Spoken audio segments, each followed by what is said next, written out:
Well, ladies and gentlemen, good morning and good evening. My name is Jay Gullish. Many of you know me. I lead in USIBC's digital economy practice. We're really excited to be here today with JSA Associates. We are talking about how AI is transforming the relationship in the United States and India. And the idea here is that we're going to get a backgrounder on what's going on in India from a policy, technology, and a business point of view. This webinar is being recorded, excuse me, and we wanted people to know that. And we're really excited to have our knowledge partners, JSA. I also want to give a shout out to Peyton Alley, who manages a lot of our legal and professional services work. I just want to thank you, Peyton, for all the back end support to make this webinar a reality. Today's webinar is very timely. I believe that AI is certainly talk of the town and is going to be one of the major topics that the digital community is going to be discussing, not only in 2024, but in years to come. And so at USIBC, we recognize the importance of this, and we're pleased that we've recently launched an AI task force. We're going to dedicate a fair amount of time and resources, create an architecture so that we can bring together the community, the US-India AI community, so that we can work on things such as governance principles, that we can advocate for risk-based AI policies, so that we can get the governments to coordinate and invest and utilize and appropriately regulate AI technology. So starting today, with Prabir and Yajas, two partners at JSA, we're really kicking off to a certain degree our AI task force. Of course, we're going to be doing very many of these webinars, and we look forward to engaging our members and others for what looks like to be an initiative, a campaign that will be not months, but years to come. So with that, let me start in earnest. We're really excited to have Prabir Roy. Prabir, you've done some great webinars with us in the past, and when your name was circulated on this, I was really excited. You obviously have a long set of history in the digital economy. You've done some really interesting deals in the media and chip space, and we're really excited to understand what you're thinking about AI and how India is going to leverage that. Our other Uh, speaker today, sorry, go ahead, sir. no, finish introducing Yeah, just and I'll thank you. chip in. Great. Our second speaker today is also a partner at JSA's Technology, Media, and Communication practice. And Yajas Settler, Yajas, I'm really glad to have you here today. I saw that you're doing a lot on social media in your portfolio. Obviously, AI and social media is one of the hot button topics. You not only have the large language models, but you also have how AI is used and utilized in AI platforms. And so thank you for being here today. Excited to have your input into the conversation. So with that, I'm going to hand it over to you, gentlemen. You're the stars of the show. We will want to keep this open-ended in the sense that if people have any questions, I would ask them to raise their hand or come on screen or type it in. And at the appropriate time, we'll have very specific questions and answers. So that, gentleman, over to you.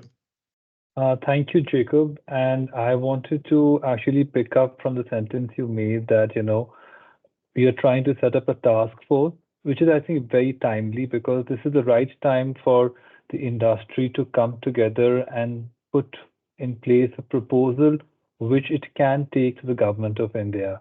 And that is because India doesn't currently have any law which regulate AI. The regulation is based on applying and interpreting existing laws in the context of AI. So what we're trying to do is trying to fix, a round peg in a square box because that's what we're trying to do. We don't have laws in India which currently regulate. So if you ask someone right now, they're trying to figure out whether existing laws can factor in and cater for implications of using AI and technology. However, I think it's very interesting for the members of this session to know that the government of India's position on AI has been inconsistent to say the least. The beginning of last year, they were very gung-ho, and they said they do not want to regulate AI.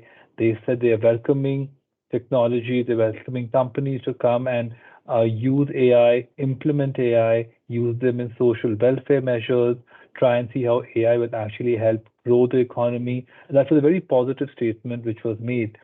But subsequently, and as is the case with a lot of the politicians, the statement was made that they would like to regulate AI because of the implications of not regulating AI. So I think this just shows that the government is very cagey and concerned about how AI is going to be used in India, what are the implications, and perhaps they are feeling the need to put in place maybe not a law, but a policy or a framework or guidelines by which they would expect industry players to operate. And this can also be seen on the attitude and the statements made by the government of India. For example, in the budget, there was a special topic on Make in AI in India and Make AI work for India. So, I think that itself means that unlike crypto, which was sort of a debacle in India, at least when it comes to AI, there is definitely a lot of interest by the government to make this work for India. The government has also set up 3 centers for excellence, and that was set up in educational institutions.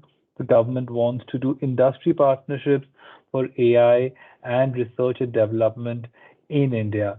So I think this was just a general sort of the overview I wanted to sort of start off with, and maybe this is a good idea for the task force to sort of set up a principle that they can go back to, because this will be the time to actually go to the government with a framework, with guidelines, because it is best it comes from us.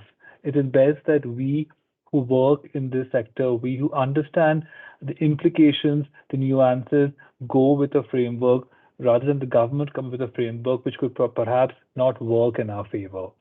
On that note, Yajas, if you're there, I think it will probably also be a good idea for you to maybe, talk about, since Jacob mentioned about your work for social media and the work you've done for some social media intermediaries in AI and what the government sort of has sort of come up with, on deep fake and all of that would be a good idea to sort of let the members know.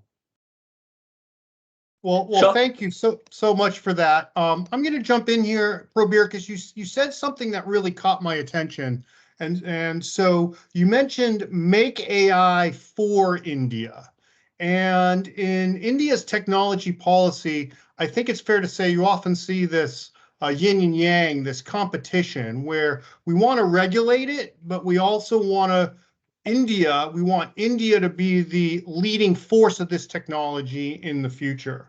So how much do you think this sort of desire to have India Inc. and Indian technology lead the AI revolution is going to impact policy versus the natural tendency to worry about consumer affairs or national security or that sort of element? How are they going to balance those two? I think it's a very good question, also very open-ended, Jacob, as you normally do tend to pose open-ended questions. No, I think the government is very cagey. They want to use technology. They have made public statements. They want to use technology and AI basically to try and implement and reach for do measures in the healthcare sector, right? That's something which is very important for them. So I think they would definitely want companies to come in and use the technology in India. In fact, there are even some talks about setting up sandboxes. So I think that's something which the regulatory sandboxes they are called, for people to come and implement and see how the AI can be used. In fact, Rajiv Chandrasekhar, made a comment last week, and he said he will exploit the potential of AI, but set up the guardrails as well to prevent misuse, which is what I was saying at the beginning. That is the idea. They are seeing what's happening in the rest of the world, incidents of AI, is being misused or the potentials of misuse, and that is what they are worried about. He also made a statement that they are seeing that they are seen by the world at the forefront to harness AI technology. They want to deploy AI, and I mentioned healthcare. agriculture and farmer productivity was sort of the basic tenets of the policy. So we'll have to really watch and see, and I think there is no clear-cut answer on whether they will actually want to encourage local industries or they would want collaboration. But my sense is they definitely want a lot of collaboration by global companies to come and implement these solutions in India. Well, thank you. Thank you for that. So, Yajas, handing it back over to you. I think the question was around social media, sir. Absolutely. Thanks. Yeah. Thank you so much, Prabir, and thanks, Jacob. So, sort of completely echo some of the points that Prabir was making. I think it's really important for Indian companies and multinational companies operating in India to sort of be proactive in this space and to sort of look to provide solutions. I think the Indian government has, especially recently, had expressed clear, intent to work with industries and to work on possibly co-regulation and self-regulation models. So therefore, the point is that if participants and players from the industry go to the government with a proposal, that will be well received and that's likely to result in a more feasible, economically as well as business-wise, something that's feasible for the entire industry. Now, particularly on social media intermediaries, this is probably this is the place where we're seeing the most visible impact of AI. Everybody is talking about deep fakes and misinformation. I think we have all seen the recent reports of deep fake images and videos. With the way these tools are in sort of getting better and getting more efficient and getting more realistic, the government is concerned, but I think is sort of expected to be concerned. The Ministry of Information Technology has already issued advisories to social media companies to take down deep fake images within 24 hours of receiving complaints. Now, the industry, we know our clients are still sort of trying to deal with the impact of those sorts of advisories, trying to figure out mechanisms to detect, verify true deepfake images, to verify the identity of a complainant, and then to put in place a foolproof mechanism to take down this sort of type of content. I'd also like to point out that the government has already, and this is something that we've seen since 2021 almost, has already looked to AI as a way of fixing existing issues in social media and in the intermediary space. So, for instance, the intermediary guidelines that we have requires significant social media platforms to take proactive measures to take down certain forms of illegal content, and the government has sort of been very clear that they expect this to include proactive tools using AI, where systems can learn and can take down unlawful content without the need for human intervention, which can, in fact, slow this process down. So you can see here the dichotomy of the government on the one hand trying to safeguard consumers and users from AI tools that produce deepfake images and deepfake videos, but at the same time harnessing the power of AI to try and solve problems that are already there in technology and in technology regulation today. So that's something that we are seeing our clients grapple with, and I think it's definitely a sign of the way in which these issues are going to play out in every other sphere as well. And I think, sorry, you're on mute. Yeah. So, okay, thank you for that. So I want to go a little deeper into this area that you mentioned, sort of proactive use of AI, right? Can you talk a little bit more about how the government is thinking of using AI in a positive way? I mean, you mentioned in social media, but are there other programs or applications or policies that want to, capture the potential of AI? So I'll just take a. Sorry. Yeah. Okay. Go ahead. No, go ahead. Okay, go ahead. So I thought I'll just take like one comment perhaps, and you can probably, supplement the judges. So, for example, Jacob, India has offered to lead the development of a draft global AI regulatory framework, right? And this is to be discussed in the upcoming GPAI summit.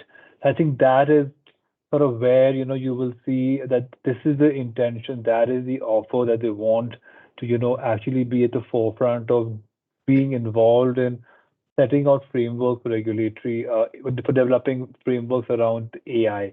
I think that itself is an indication, and of course I'll let Yajit sort of chip in and talk about what was there in the Digital India Act and what that is sort of got a lot of provisions and areas which will give you a sense of what the government is looking for. I think that probably I just could talk about a little bit of the Digital India Act. The other thing is also the National AI Portal. It's a repository for AI-based initiatives in the country at a single place. And as on date, there are about 1,000+ national, international articles, 655 news pieces, videos, research reports. And all of this is already sort of there. The government is trying to make this information available, public, consolidate. So there's a lot of initiative from the government on that end. But I just perhaps you could talk about the Digital India Act and what it lays down for what the government wants to sort of regulate or put for AI. Sure, absolutely, Prabir. I think, Jacob, see, we are at from India, from the Indian government's perspective, at a very nascent stage in the sort of adoption of this sort of technology. Depending on which minister or which government department you approach, they will say that they are looking to use AI to solve a whole plethora of problems. So we have, there have been statements where government has indicated that they wish to use AI to even solve issues like traffic and traffic management or crowd management in hyper dense cities like Bangalore, for instance, right? And at the same time, you have the larger issues, which is distribution of sort of healthcare in the healthcare industry, particularly for using AI technology to facilitate distribution of low cost, high impact healthcare. Right. So there's a whole cybersecurity is another very good example. We know that the Indian government is extremely worried as well as extremely active in preparing and sort of bolstering India's cybersecurity sort of potential and our defenses, as it were. And using AI tools in this process will sort of only help that and speed up that growth. So there are a whole bunch of areas where the Indian government is very keen on deploying AI, and we know that there are several companies that are looking to work with the Indian government on these sorts of projects. Now coming to what the Indian government has proposed in terms of the Digital India Act. This is the draft law which has not yet been publicly released, but the government has made several indications that this law is something that will come in, will overhaul India's information technology framework and technology laws in India.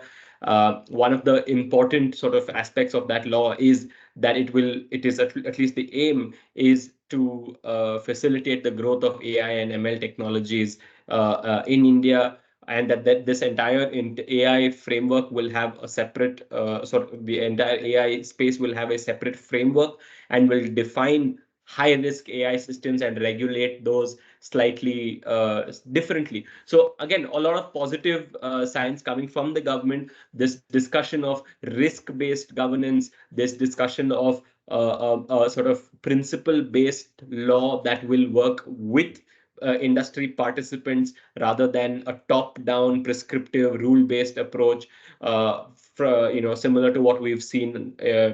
For just to give you an example, right? The current law that India has on simple things like digital signatures or electronic signatures is so prescriptive and is so rule-based that it becomes very difficult for companies to really operate or innovate within that framework.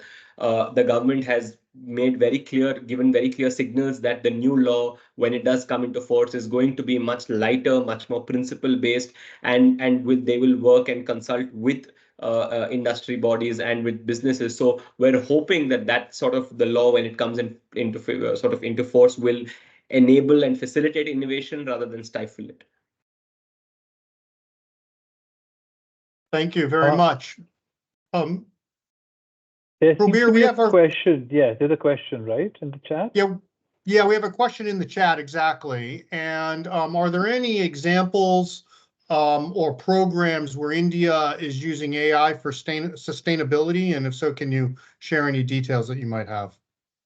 Yeah, so in fact, the Union Finance Minister Nirmala Sitharaman, when she announced the setting up of these centers for excellence, it was in agriculture, health, and sustainable cities during last year's union budget, right? And each center was supposed to get a sort of X amount of money. So the Center for Sustainable Cities will be set up by the Ministry of Education in collaboration with the Ministry of Housing and Urban Affairs. And apparently 15 consortiums have already applied as of January 15th, right? And then there will be a committee and they will set up these proof of concepts. So the idea is that these centers for excellence on AI for sustainable cities will strive to help smart cities reduce energy consumption in target sectors, reduce air and water pollution, improve sewage and garbage disposable incomes, and overall helping in reduction of, polluted levels. So the answer to the question is that yes, there is an initiative, there is a center being set up, the government is inviting collaboration. So hopefully that addresses the question of whether AI is being used for sustainability, and the answer is yes.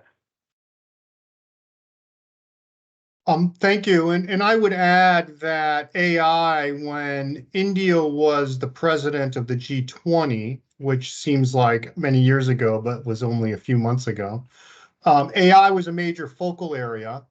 Now the G20 presidency is moving to Brazil, and sustainability is one of their major themes. And so I would look to the G20 for India to leverage all the great work they did in the G20 last year and applying AI to sustainability in the Brazil presidency. And I can share that we've heard similar language with the concept of digital public infrastructure, where India had digital public infrastructure as an emphasis in G20, and now they're talking about climate digital public infrastructure in the G20 context. So I would expect a lot of that AI language to be something that India, in its current role in the G20, promotes as well. Aditya, over to you. There's a question. And if any other member has a question, please raise your hand, put it in the chat, or feel free to come on screen. Over to you, Aditya. I think there's a question. Sorry. Okay, go ahead. Sorry, there was a question on the chat, but maybe we can take it later after you ask your question. Sure. Thanks, Prabir, and just for the debrief. Firstly, on the sustainability aspect, just wanted to add that even under the ambit of GPA, the Global Partnership of Artificial Intelligence, that India is the president of and will be handing over the presidency to whoever it's going to be next. I believe there are plans to host perhaps a couple of mini summits this year. Maybe hybrid, maybe virtual or in person. And I think one of the critical topics is going to be on sustainable agriculture, right? So I think we just wanted to throw that piece out there. My question is, from like a legislation point of view, we've heard about the Digital India Act, and we've heard about a chapter on AI in the Digital India Act, right? A risk-based sort of a approach that is going to be inscribed in the act itself. But we've also been hearing in the media, at least, the minister has been making comments about AI specific regulation that might be out in June, July, right? So is this like, are these two different things? Are they looking at sort of different kinds of regulation for different types of AI that they want to manage? Along with this, on the responsible and ethics of AI piece, in our conversation with METI, at the working level, they mentioned to us that they are looking at a couple of multilateral platforms through which they would want to build some sort of a plan of action on responsible and ethical AI, and then feed that into the Indian context, right? So there are I mean, it's a little bit confusing in terms of how this looks like. So if you could share some insights on this, that would be great. Thank you. Sure, Aditya. So I think, no, I think the point of your last sentence is it is a bit confusing, is exactly how, it is being viewed. But what I wanted to tell you was the fact that the government came out with these Niti Aayog reports, right? And the Niti Aayog reports are what the guardrails are, right? It talks about the ethics that basically need to be followed, the principles on ethically using AI, how they have to be used. I think that would probably be sort of the broader framework that the government would want people or organizations to use when implementing and using AI. And honestly, I don't want to comment too much upon Mr. Rajiv Chandrasekhar's statements, because according to him, last year by June, July, the first draft of the Digital India Act was supposed to come in place. We are still awaiting the rules for the Digital Personal Data Protection Act was supposed to have been given to us by Jan, and we are hitting March. So, I do know there were statements made that India will come up with AI regulations, but I think what they mean is basically to come up with, the Digital India Act, and that probably has got to be sections. You can't really have one law specifically for AI and the Digital India Act, which will have section on AI. It'll just be an overlap and become very difficult to implement. Thank you. A question from the audience about the privacy law. Does the privacy law have any provisions that would address the use of AI or any consequences thereof or protections? Thanks, Nagesh, for that question. No, unfortunately, the DPDP bill doesn't really have any material provisions that deal with AI. It's a very interesting question because the law uses terms like data fiduciary to mean somebody who essentially decides the means and purposes of processing data. Now, presumably, a company or an entity that deploys AI to process data or to determine how data will be processed will continue to be deemed to be the fiduciary with respect to that data, even though it may have outsourced some of those decision-making functions to an AI tool. But the law itself doesn't really contemplate that sort of complex process of AI deciding how data should be processed or what data should be processed at the moment. But for the moment, no, not yet. Great, thank you. Now's the time if anyone wants to raise your hand or ask a question. And in the interim, I want to turn the conversation to AI safety. I mean, we've talked a lot about this. We know there's clear opportunities and benefits of developing and deploying and using AI. On the other hand, there are all these concerns, and that's where AI safety comes in. And we've heard that India is going to take a leading global role in some of the AI safety initiatives in the latter half of the year. And therefore, I think it's really important that we understand the context and the lens from which the government of India looks at AI safety. Can you guys talk a little bit, gentlemen, about how the government thinks about AI safety? Is it just a consumer affairs? Is it just a political deep fake thing? Is it self-regulation? Is it all of the above? How does the government think about these issues? So I think the Niti Aayog report that I was mentioning about is sort of a guiding principle on how the government is looking at AI. One of the aspects definitely is, copyright, right? So there's definitely some kind of hesitation or guardrail that the government would want to set in place in terms of how copyright and IP is really being sort of used, being violated, or the guiding principles on that. Then, of course, ethical and fair use, that I think we just discussed that previously, is also something that the government is very concerned about. How will AI be actually used?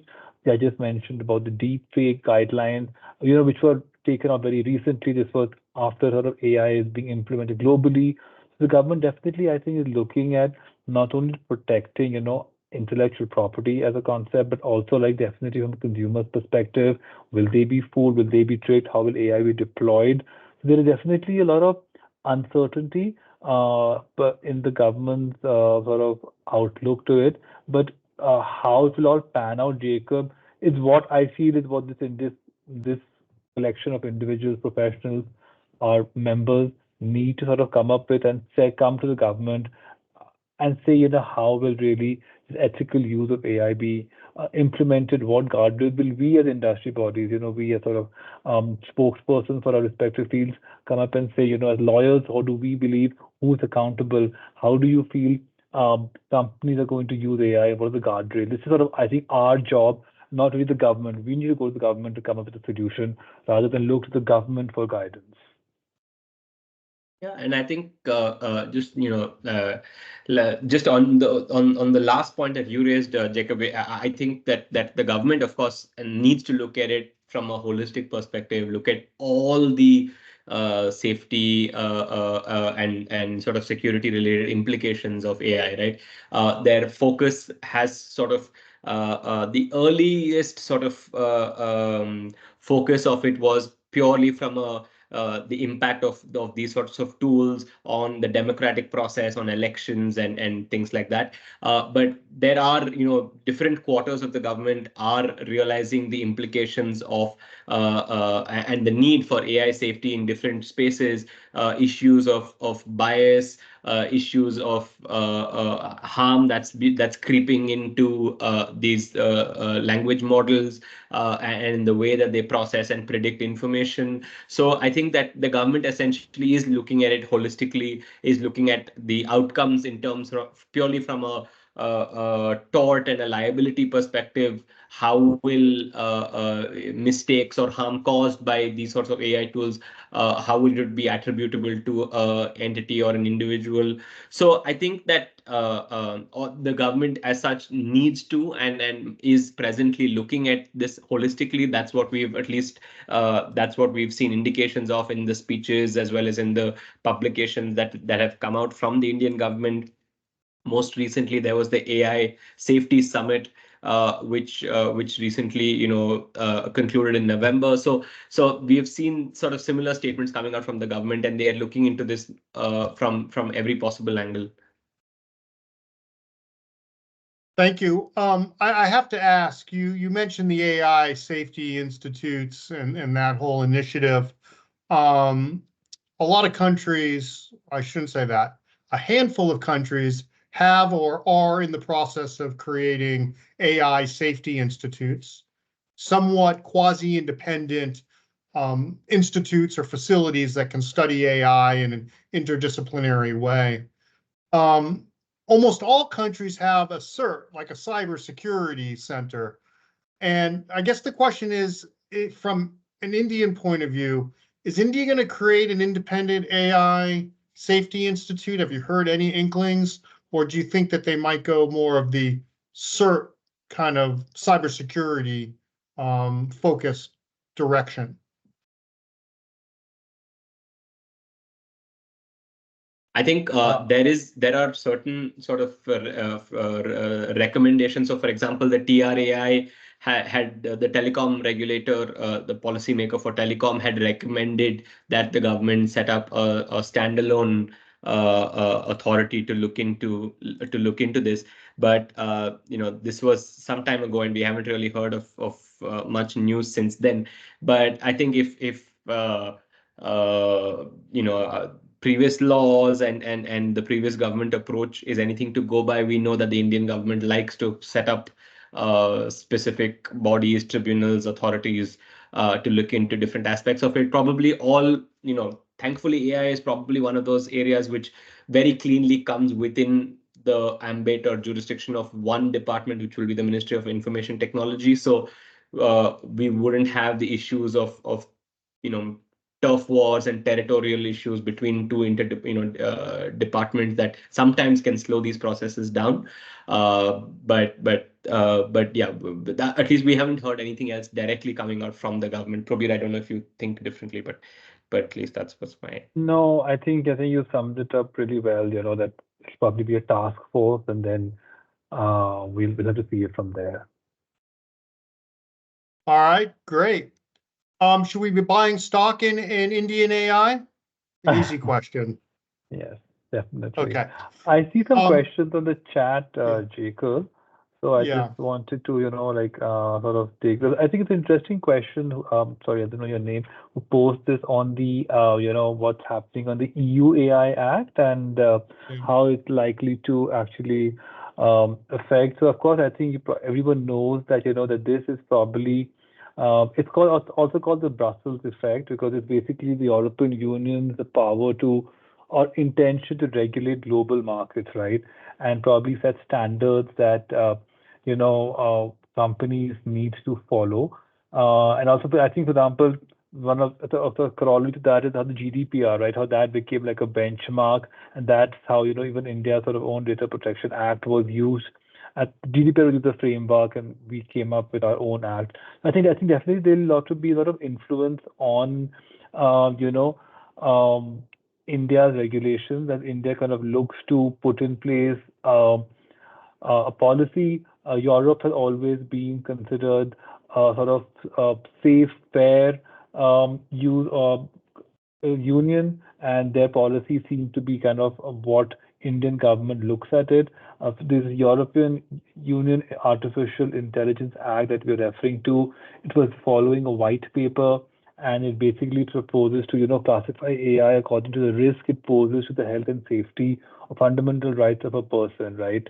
Unacceptable risk, high risk, so these are sort of the limited risk, minimal risk.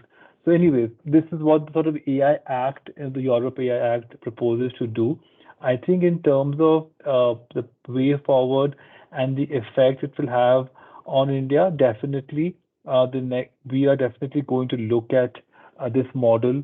We are definitely going to look at how the Europe kind of comes up with a regulation and probably see ideas and concepts and try to sort of categorize AI and see how that sort of influences India's policy. Yeah, and I think that just to add, the again, placing a lot of emphasis on the minister's speech and statements during this consultations on the Digital India Act. I think that the government has said that they're looking to sort of, for everything specifically technology related, the government is sort of has said that they are looking to do things a different way, the India way, the India approach, which is not going to be China, which is not going to be Europe. At least that's the rhetoric that we heard when it came to data privacy. We'll have to wait to see whether we see something similar coming out when it comes to AI as well. India may find the EU's approach too restrictive, and they may find the US approach perhaps too laissez-faire and too liberal. So something in the middle is likely to be what, like what we were saying, that sort of we're probably going to borrow things from different jurisdictions. And again, what we can see from the data privacy law is that while we have borrowed huge portions of principles and concepts from the EU law, the Indian government has finally recognized the need to simplify some of those laws, to take away a lot of the procedures and a lot of the sort of added baggage that was there in a very prescriptive law. So hopefully, while we borrow issues and concepts from different laws, we have a very simple and light touch legislation. I think that's what pretty much everybody on this call would hope for. You're on mute. We have another question in the chat from Amy Hariani on large language models. Her comment says that a lot of the current investment has been coming from the US and maybe focused on the US markets. But I'm going to add the flavor Bharat GPT. At least that's a program, and there is a website with a robot on it, of course. But I want to know if you guys can talk a little bit about LLMs, how you think they might be used or regulated because of copyright issues that you had mentioned. But then also anything you could share about Bharat GPT or other indigenous LLMs. Over to you, gentlemen.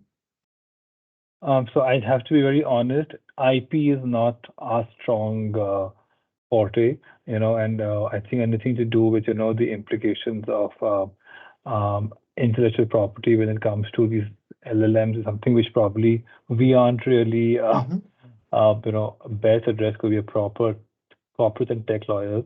But I think maybe we can sort of come back to this question after we sort of go through with other questions, maybe. Okay, great. And are you hearing about other, besides Bharat GPT, are you hearing about other large language models being created in India, or regardless of language, or purposeful for language? Sorry, I just go ahead, yeah.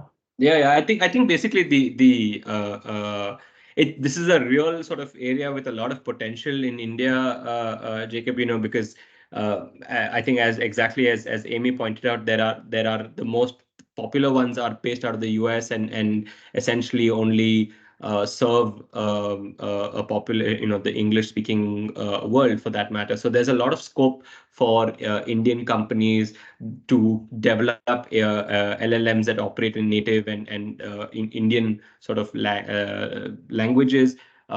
These may borrow, they may borrow some of their underlying technical capabilities or technologies from established players, and then see how we can sort of customize them or sort of tweak them to serve the Indian population. But that's something that we know Indian startups are focusing on. I wouldn't hazard a guess as to whether the Indian government is really focusing on that yet, or I'm sure they are, but I don't know. I wouldn't have specifics on that offhand.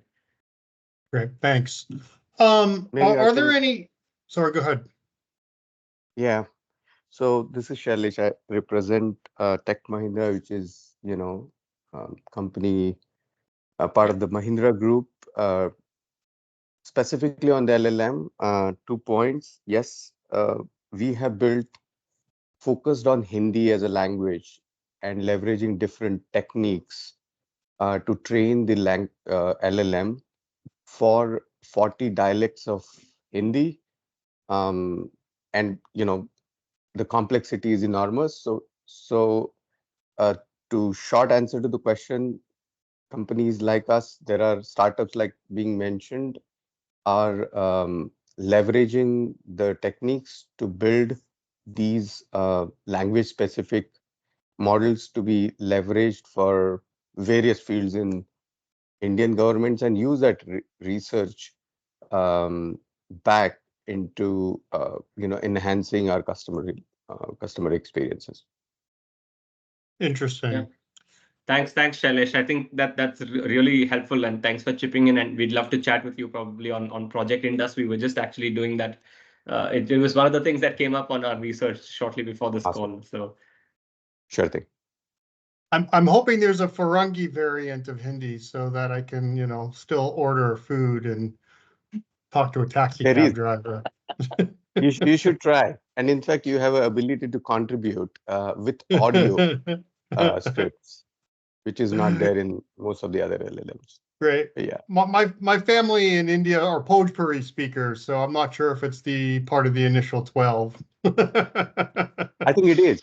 It is. Oh, You should that's try. good news. Good news. Yeah. Aditya, over to you, sir. Just on the LLM piece, I think one of the sort of base requirements is large amount of data, right? And what we've been hearing is that there is a discussion to install a data security officer in every.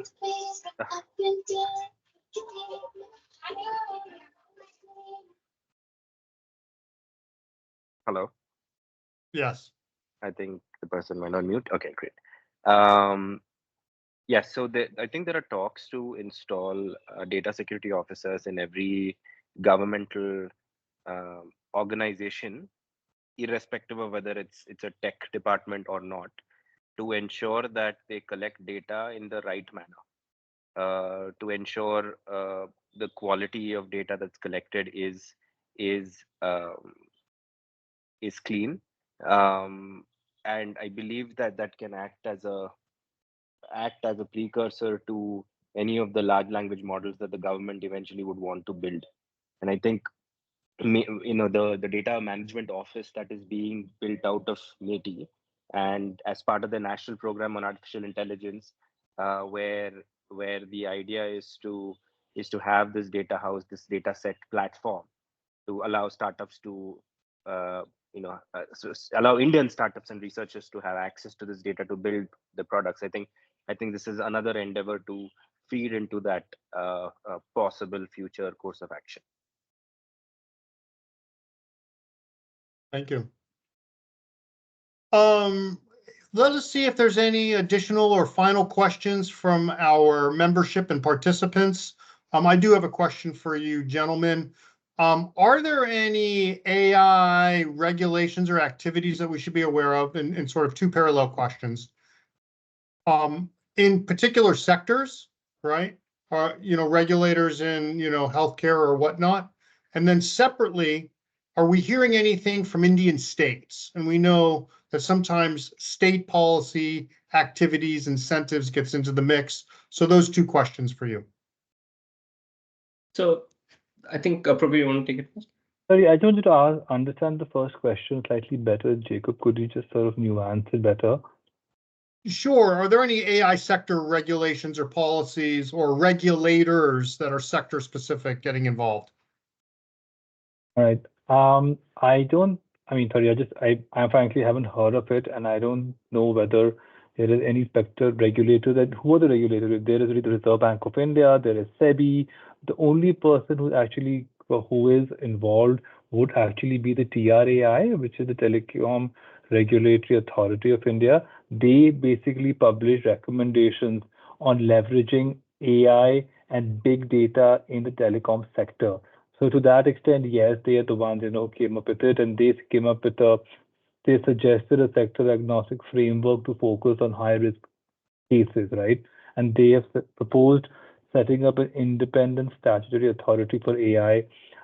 So that is sort of the only sort of regulator who has sort of come up with and said something on AI, but I haven't heard of anything else. Yeah. If you have something else to No, add. and in fact, I think that's a great point, Jacob, in the sense that the Indian government sort of needs to accelerate coming up with the overarching sector agnostic framework, because if they don't, just like what we saw in data privacy, you're going to have each regulator start coming up with their own patchwork of laws, and when you have that, implementing an overarching framework to supplement an existing patchwork of laws is always more challenging. There's going to be conflict of laws. There's going to be gray areas that are going to be created. There's going to be a regulatory arbitrage.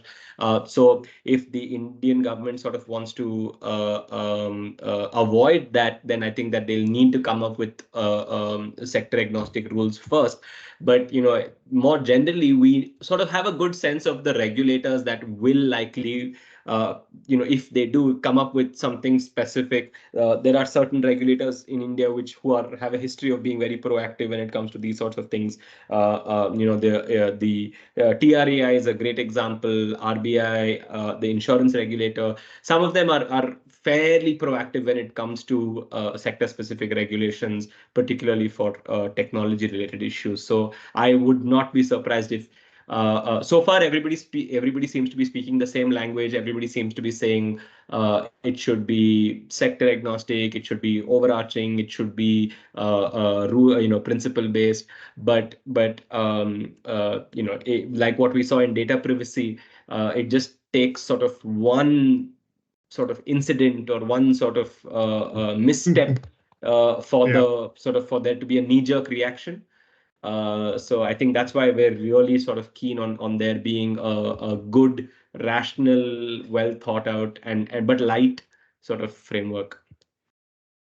Yeah, and don't ask sensitive, politically loaded questions. You may not like the answer. I want to thank the two of you very much for joining us today.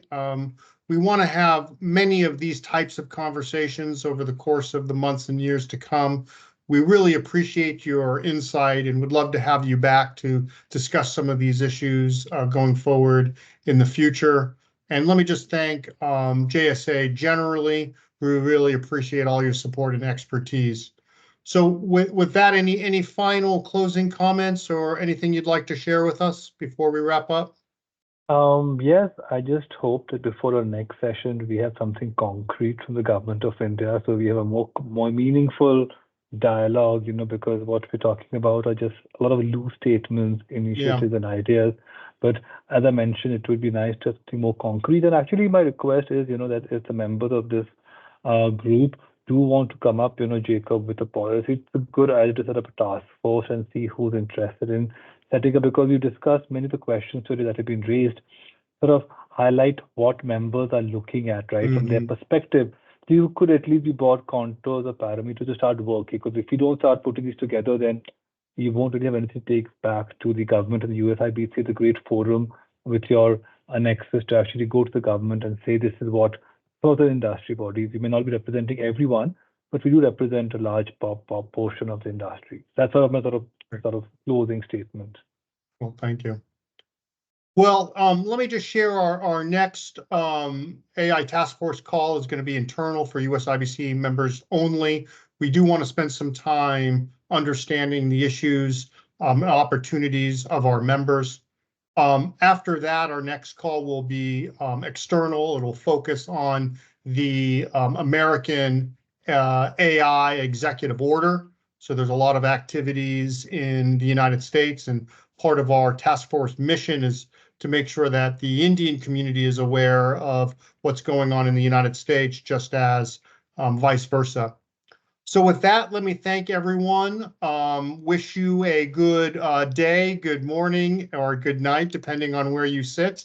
And thank you all of the participants for your time and questions. We really appreciate it. So with that, we will bid you farewell. Goodbye now. Thank you. Thank you, everyone.